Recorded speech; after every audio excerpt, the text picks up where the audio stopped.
जय श्री राधे। श्री हरिवंश राधा वल्लभ लाल की जय। हित हरिवंश महाप्रभु की जय। परम पूज्य गुरुदेव महाराज की सदा जय हो। बहुत बहुत स्वागत है आप सभी का। आइए सुनते हैं भक्तमाल ग्रंथ से भक्त वेंकट रमण की सुंदर कथा को। शुरू करते हैं। इनका बड़ा ही प्यारा चरित्र है। दक्षिण भारत में तुंगभद्रा के तट पर श्री रंगपुरम नामक एक छोटे से गांव में एक साधारण से ब्राह्मण परिवार में वेंकट का जन्म ठीक श्री रामनवमी के दिन दोपहर को हुआ था। जय जय। परिवार छोटा सा ही था। माता पिता, 2 बहनें और एक भाई। वेंकट को इन सबका प्यार एक साथ मिला और परिवार के परंपरागत संस्कारों की छाप उसके कोमल हृदय पर पड़ती गई। घर के आंगन में तुलसी चौतरा था और उस पर सिंदूर से पोती हुई श्री मारुति की एक सुंदर मूर्ति विराजमान थी। चौतरे के एक कोने पर श्री मारुति की एक विशाल ध्वजा थी जो ऊंचे आकाश में फहराती रहती थी। प्रत्येक मंगल और शनिवार को रात्रि में श्री मारुति का उत्सव होता, कथा होती, कीर्तन होता और अंत में प्रसाद बंटता।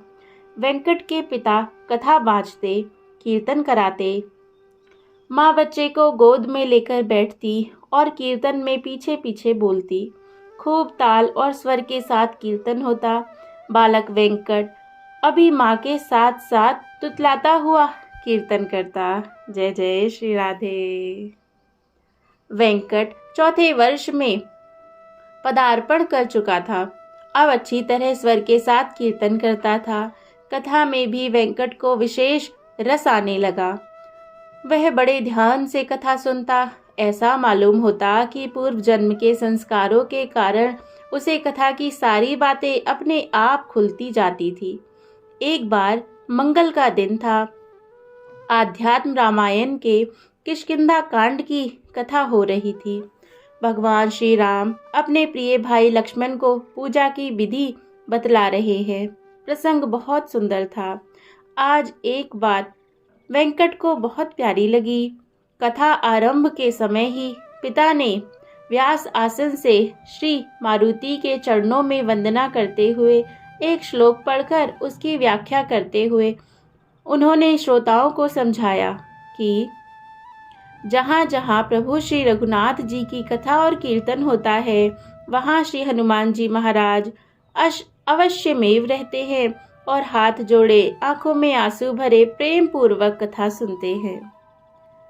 श्री रघुनाथ जी को जो प्रसन्न करना चाहे वह श्री हनुमान जी को प्रसन्न करे, उनका आशीर्वाद प्रदान करे।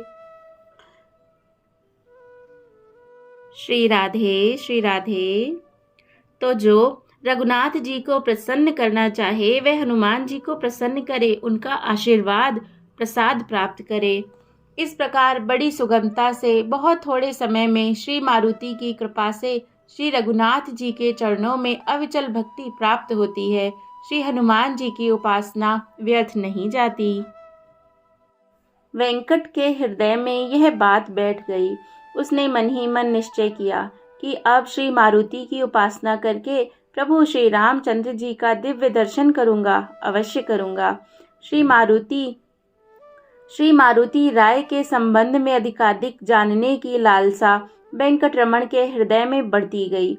रात को जब सब खा पी लेते तब वह पिता के पास जाकर श्री हनुमान जी के संबंध में पूछता। वेंकट के पिता एक दिन अपने बच्चे को बड़े ही प्यार से यह समझा रहे थे कि श्री हनुमान जी के स्वभाव में यह विशेषता है कि जो इनके संपर्क में आ जाता है उसे ये किसी न किसी प्रकार भगवान की सन्निधि में पहुंचा ही देते हैं। विभीषण को इन्होंने भगवान से मिलाया, सुग्रीव को भगवान से मिलाया, तुलसीदास जी को इन्होंने भगवान से मिलाया। इनका एकमात्र काम है भगवान की सेवा और भगवान की शरण में आने वालों की सहायता। इस बात को सुनकर वेंकट को बड़ा सुख मिला। वह समझने लगा कि अब तो मुझे भगवान के दर्शन श्री हनुमान जी की कृपा से अवश्य होंगे। धीरे धीरे वेंकट सयाना हुआ। 9वें वर्ष में उसका विधिवत यज्ञोपवीत संस्कार हुआ। श्री गुरु मुख से उसे गायत्री मंत्र के साथ साथ ओम हरि की दीक्षा मिली। माता पिता की आज्ञा और आशीर्वाद से वह गुरुकुल में शिक्षा प्राप्त करने के लिए भेजा गया। गुरु के आश्रम में पूरे 16 वर्ष व्यतीत कर वेंकट गुरु की आज्ञा से समावर्तन संस्कार के अनंतर घर लौटा। आश्रम की छाप उस पर पड़ चुकी थी। अखंड ब्रह्मचर्य के तेज से उसका मुखमंडल जगमगा रहा था। वेंकट रमन ने अपने जीवन का मार्ग निश्चित कर लिया था। समस्त वेद वेदांग उपनिषद पुराण आदि की गहराई में डूबने पर उसे ओम हरि के ही दर्शन हुए। नैष्ठिक ब्रह्मचर्य और ओम हरि का अखंड एक तार स्मरण, उसकी इस अनन्य निष्ठा को देखकर घर वालों ने उसके सम्मुख विवाह का प्रस्ताव ही नहीं रखा। पिता को बड़ी प्रसन्नता थी कि उनका पुत्र सन्मार्ग पर बढ़ता जा रहा है। उन्होंने किसी प्रकार की छेड़छाड़ नहीं की। वेंकट रमन नित्य प्रति प्रातःकाल ब्रह्म मुहूर्त में उठता, स्नान संध्या तर्पण से निश्चिंत होकर वेदों की कुछ ऋचाओं का तथा उपनिषदों के कुछ मंत्रों का स्वर से पाठ करता और फिर श्री मारुति की मूर्ति के सामने आसन लगाकर एक निष्ठ होकर बैठ जाता और पूरे 6 घंटे ओम हरि का जप करता। दोपहर को घर में जो कुछ तैयार होता उसे प्रभु का मधुर प्रसाद समझकर पा लेता और फिर कुछ स्वाध्याय करता। तीसरे पहर वह पुनः जप में बैठ जाता और 4 घंटों तक श्वास के द्वारा ओम हरि का जप करता। जप की ओर उसकी प्रवृत्ति बढ़ती ही गई। निश्चित समय में तो वह विधिवत जप करता ही था, शेष समय भी वह मन ही मन उसी की बार बार आवृत्ति करता रहता। फल यह हुआ कि रात को सोते समय भी उसके द्वारा जप होता रहता था। जय जय श्री राधे। श्री राधे। जप की ओर मन ज्यों-ज्यों झुकता गया, एकांत की चाह भी त्यों ही त्यों बढ़ती गई। कभी कभी चांदनी रात में तुंगभद्रा के तट पर एकांत में बैठकर जब वह ओम हरि की धुन लगाता, तब ऐसा मालूम होता कि उसके रोम रोम में ओम हरि की कोमल किरणें निकल रही हैं और भीतर बाहर यह मंत्र दिव्य ललित अक्षरों में लहरा रहा है।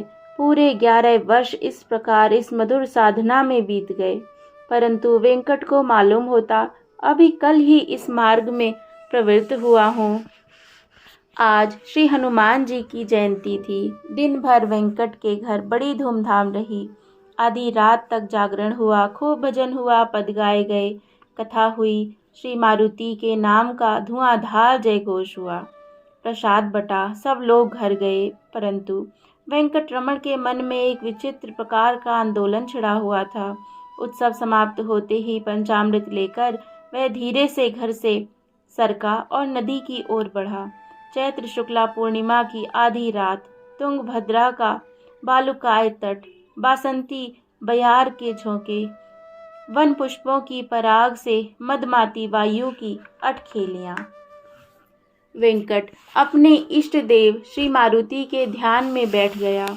बैठते ही समाधि लग गई और देखा कि असंख्य वानरों की सेना लेकर मारुति राय आ रहे हैं। जय हो। धीरे धीरे सभी वानर जाने कहाँ और कब अंतर्ध्यान हो गए और रह गए केवल श्री मारुति राय। वे स्नेह से भरी दृष्टि से वेंकट की ओर देख रहे थे। वेंकट के सिर पर अपना दाहिना हाथ रखकर उसे आशीर्वाद दे रहे थे। वेंकट से अब रहा नहीं गया। वह प्रभु के चरणों में गिर गया और आनंद के भार से मूर्छित हो गया। उस दिव्य मूर्छा में वेंकट को यह बोध हुआ कि श्री हनुमान जी उसके हृदय पट पर अपनी तर्जनी अंगुली से स्वर्ण अक्षरों में ओम हरि लिख रहे हैं। आज वेंकट रमण को श्री मारुति का दिव्य प्रसाद मिला। अब प्राय रात्रि को जब सब सो जाते, वेंकट तुंगभद्रा के तट पर एकांत में श्री मारुति से मिलने लगा। उसे ऐसा लगता मानो श्री मारुति पहले से ही उसकी प्रतीक्षा कर रहे थे। उनके चरणों में मस्तक टेकता और आंसुओं से उसके वक्षस्थल को भिगो देता। फिर श्री हनुमान जी उसे अपनी वात्सल्य धारा में डुबाकर अपने स्वामी के परम धाम श्री साकेत लोक में ले जाते। आहा, वहाँ प्रभु श्री रघुनाथ जी के नित्य लीला धाम में नित्य लीला विरहा, नित्य लीला विहार का दर्शन होता। वहाँ का दृश्य बहुत ही दिव्य और परम मंगल था। जय जय श्री राधे। श्री राधे। कल्प वृक्ष के नीचे सोने का महामंडप है। उसके नीचे अत्यंत सुंदर मणि रत्नमय सिंहासन है। उस पर भगवान श्री रामचंद्र श्री सीता जी सहित विराजमान है। नवीन दुर्वादल के समान उनका श्याम वर्ण है। कमल दल के समान विशाल नेत्र हैं। बड़ा ही सुंदर मुखमंडल है। विशाल भाल पर ऊर्ध्व पुंड्रक तिलक सुशोभित है। घुंघराले काले केश हैं। मस्तक पर करोड़ों सूर्यों के समान प्रकाश युक्त मुकुट है। मुनि मनमोहन महान लावण्य है। दिव्य अंग पर पीतांबर विराजित है। गले में रत्नों के हार और दिव्य पुष्पों की माला है। देह पर चंदन लगा है। हाथों में धनुष बाण है। लाल लाल होठ हैं। उन पर मीठी मुस्कान की छवि छा रही है। बाईं ओर माता श्री सीता जी विराजित हैं। उनका उज्ज्वल स्वर्ण वर्ण है। नीली साड़ी पहनी है और हाथों में रक्त कमल धारण की है। दिव्य आभूषणों से सब अंग विभूषित हैं। बड़ी ही अपूर्व और मनोरम झांकी है। प्रभु की यह दिव्य झांकी पाकर वेंकट का जीवन धन्य हो गया। यह लीला विहार कितने दिन चलता रहा वेंकट को कुछ पता नहीं। एक दिन अंजनी कुमार श्री हनुमान जी ने प्रसन्न होकर उससे कहा, कहो वत्स, तुम क्या चाहते हो? वेंकट से कुछ बोला नहीं गया, परंतु फिर भी मन ही मन उसके भीतर यह लालसा जगी कि श्री हनुमान जी का जो परम प्रिय पदार्थ है वही देखना चाहिए। श्री हनुमान जी उसके मन की समझ गए। उन्होंने कहा, अच्छा, मेरा परम प्रिय पदार्थ जो मेरे प्राणों से भी प्रिय है, तुम देखो और सुनो। यों कहकर वे दोनों हाथों में करताल लेकर मस्त होकर कीर्तन करने लगे। जय सीताराम सीताराम सीताराम, जय जय सीताराम सीताराम सीताराम, जय सीताराम। यह कीर्तन कर रहे थे। भक्तराज हनुमान का यह दिव्य कीर्तन त्रिभुवन को पावन करने वाला है। वे सदा इसी का कीर्तन किया करते हैं, परंतु आज का यह कीर्तन केवल वेंकट रमण ही सुन रहे हैं और उनकी क्या अवस्था है यह कोई बड़भागी भक्त ही बता सकता है। कीर्तन की धुन गाढ़ी होती गई और धीरे धीरे शीतल मधुर प्रकाश की कोमल किरणें समीप आती दिखी।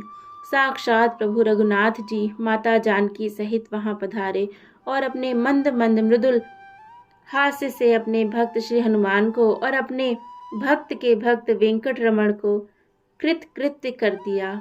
वेंकट के प्राण प्रभु के प्राणों में लीन हो गए। जय हो। जय जय श्री राधे, जय जय श्री राधे, जय जय श्री राधे श्याम। कितना प्यारा चरित्र है ना। जय जय श्री राधे।